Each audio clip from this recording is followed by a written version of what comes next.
Kámo, myslím si, že první pitíčko máme jasný. Teď si vím, že prostě tohleto ti udělá čistou vodu.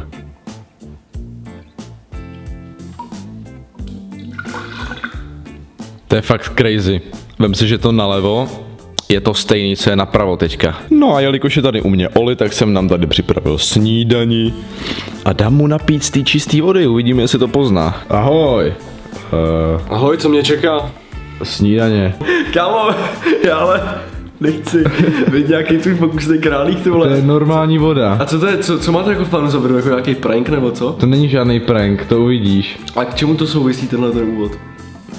No, to víceméně ukáže efektivitu jednoho produktu.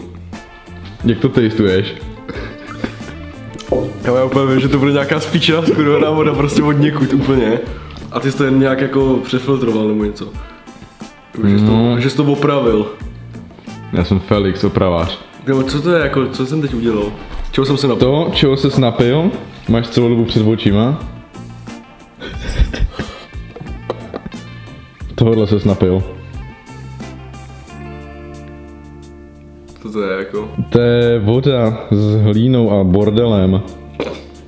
Tohle brčko zachraňuje životy Afričánkům.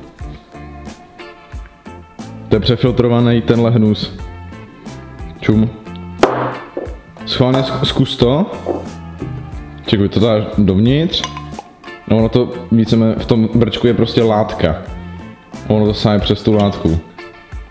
Jak jako posát. Prostě. Víš co?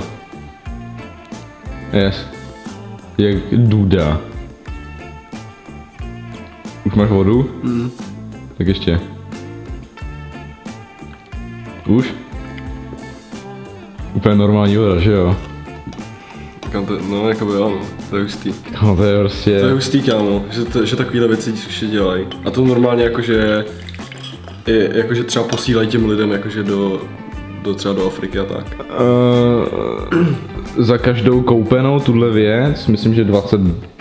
Hovno. Za každou tu koupenou věc zajištěj... Myslím, že jednomu děcku vodu na celý rok. Tak je hustý. Tak to je dobrý. Tak jsem čekal teda ve číselčku, to ti musím pochválit, tohle je fakt dobrý dopad, to je fakt dobrý. Půjď. To jsi udělal ty? Jo. Tak to seš degeš, kámo. Takže ty jsi vlastně pil moje slivy. A tak to je ta horší část toho. Fuj, kámo. Tak ty... Pojď sem, sedni. Pačku. Pac, druhou. Dej mi druhou. Je větší jak ty, kámo.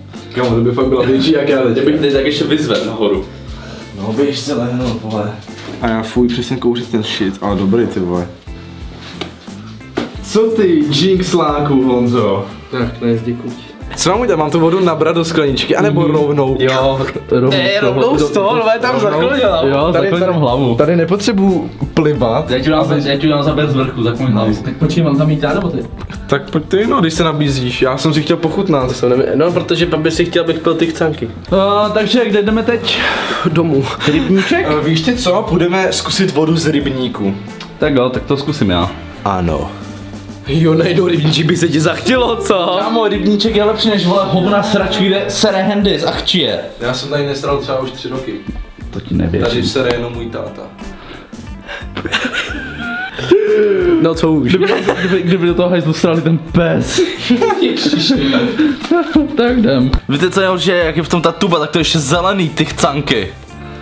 To se zdá. To je jeho Počkej, přisuň si ten koš. Ale budu plejt, vole. To je tou trávou. Počkej, neznervozňuj ho. To je fakt hnusný. A teď si představ, že to je koňské sperma. Já jsem taková píča, Hendis. Sorry. Jsi taková píča. Bo to vypadá jak takové ty injekce, co z těch koní, vole, vycucávají. Fuj. Kámo, kdyby to byl moskovičný mok. Ty jsi napil už? Jo. Jakože, vystačí fakt troška, vole. Já jsem si fakt to, ty pičo, kámo. Chutná. Běžím jako reverse flash, ale nejsem záporák. Vidí za mnou světelnou lineu, ale já už jsem dál, dávno dál, popodál, co dům dál. Já si všechno hezky poctivě sám vydělal, je to stres, co ti ten internet dá.